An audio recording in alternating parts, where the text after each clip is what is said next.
Jadi total ada 2 pendaki yang menjadi saksi mata saat insiden kecelakaan pesawat ATR 42500 jatuh di Gunung Bulu Saraung, Pangkep, Sulawesi Selatan. Mereka mengaku saudara nyaris terkena puing pesawat saat mendaki gunung. Bagaimana kisah selengkapnya? Kita sudah bergabung malam hari ini dengan salah satu penemu jenazah korban pesawat jatuh atau yang menemukan ya, atau saksi begitu yang pertama kali melihat bagaimana insiden pertama kali terjadi. Dengan Reski, pendaki yang jadi saksi saat insiden kecelakaan terjadi. Mas Reski, selamat sore. Ya, selamat sore. Jadi Mas Reski pada saat kejadian waktu itu sedang mendaki gunung, Mas? Iya Kak. Boleh diceritakan pada saat itu berapa orang, terus tiba-tiba pada saat mendengar pertama kali suara jatuh seperti apa, Mas? Melihat langsung atau mendengar? Mendengar suara ledakan. Lalu pada saat itu mendaki berapa orang, Mas Reski bersama dengan teman-teman? Cuma berdua. Cuma berdua. Jam berapa itu, Mas? Dari jam 10 sampai ke puncak jam 12. Masih ingat waktu itu jam berapa tepatnya pada saat tadi mendengar suara pesawat jatuh? Jam 12.30. Jam 12.30 Wita. Waktu itu apa yang Mas dengar? Pas kami duduk di atas puncak Bulu Saraung, kami mendengar suara pesawat dari jauh yang mendekat ke arah kami. Lalu? Terus kami mendengar suara ledakan yang hampir mengenai kami serpihannya. Jadi waktu itu pas Mas mendengarnya itu pada saat pesawat mau jatuh atau sudah jatuh? Sudah jatuh. Oke, lalu? Lalu kami berlindung di belakang batu dari serpihan yang hampir mengenai kami. Waktu itu Mas Lisi tahu nggak itu adalah pesawat yang jatuh atau waktu itu bingung apa nih? Sudah tahu karena dari suaranya. Oh, gemuruhnya ya, begitu ya? Oke, Mas Reski sendiri pada saat itu tahu jatuhnya di mana, dekat dengan kira-kira pada saat Mas Reski berada? Kurang tahu karena ledakannya jadi kami yang lihat. Oke, berarti lihat begitu tapi kemudian mendengar juga ya. Mas Reski, pada saat Mas Reski mendaki, melihat juga pesawat jatuh, mendengar bahkan, saat itu kondisi cuaca di sana seperti apa, Mas Reski, di Gunung Saraung? Ya, kondisinya sangat berkabut dan anginnya sangat kencang. Kalau kita lihat nih, Mas, kan di beberapa video yang ditemukan itu anginnya kencang. Ini kencangnya seperti itu apa sangat kencang pada saat kejadian? Sangat kencang. Oke, lebih kencang lagi berarti daripada video-video yang kita lihat ya, Mas ya. Dan kabutnya itu juga sangat mengganggu sangat sekali. Sangat tebal.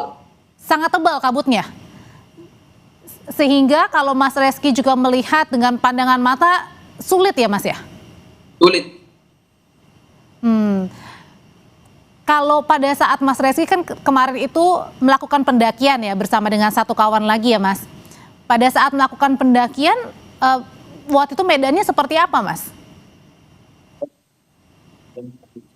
Medannya licin, terjal. Licin, terjal, kemudian jarak pandang juga sulit? Sulit. Oh, oke.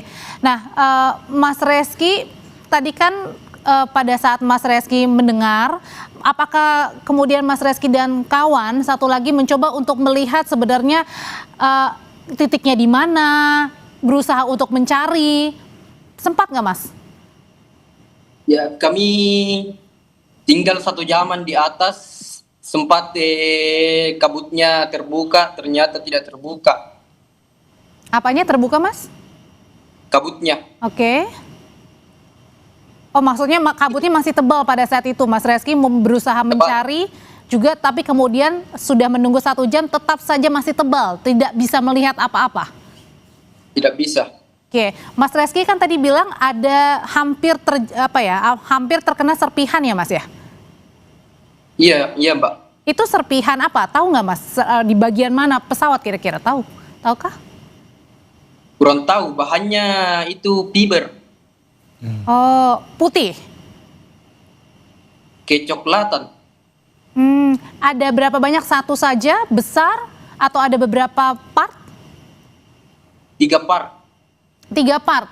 Pada saat Mas menemukan 3 part itu, Mas kan tadi kan melihat bahwa pada saat mencari tidak bisa karena begitu kuat sekali ya, tebal ininya ya, kabutnya. Sempat membawa nggak serpihan itu? Serpihannya sempat dibawa nggak Mas Reski? Serpihannya Serpihan yang kecil saja. yang kecil saja. Pada saat itu Mas Reski pada saat turun dari gunung, apakah langsung mencari atau memberikan tadi serpihan tadi? Kami langsung memberikannya kepada panitia base camp. Bilang apa Mas Untuk Reski barang- pada? Bilang Kami apa pada saat langsung- itu? Hah? Bilang apa pada saat itu ke base camp? Pertamanya mereka tidak percaya. Terus apa yang Mas Reski ceritakan waktu itu? Terus kami membuat story di IG tentang pesawat yang jatuh. Terus kami tag info kejadian pangkep. Oke, jadi pada saat Mas melakukan Instagram Story, di situ juga Mas nggak tahu ya, maksudnya belum ada beredar bahwa pesawat jatuh ya? Sudah ada beredar pas kami turun. Kami melihat story Instagram info kejadian pangkep, terus kami langsung membuat story di IG. Oh oke, Mas Reski sendiri pada saat tadi berada di Gunung Saraung sampai turun ke base base ops gitu ya, berapa lama? Butuh waktu berapa lama dan apakah pada saat turun itu juga sulit? 1,5 jam. Dan di situ cuacanya langsung berkabut dan hujan. Oh oke, jadi pada saat itu Mas Rizky juga belum mengetahui ya kira-kira ada berapa orang di dalamnya, hanya tadi terkena serpihan-serpihan yang 3 puing itu ya dan kemudian dibawa ya Mas? Iya Mbak. Oke, Mas Rizky terima kasih informasinya sungguh sangat berharga terutama tadi pada saat serpihan langsung dibawa ke base dan melaporkan ada pesawat jatuh di sekitar Mas Rizky dan juga kawan-kawan ini mendaki di Gunung Saraung. Terima kasih Mas Rizky, sehat selalu.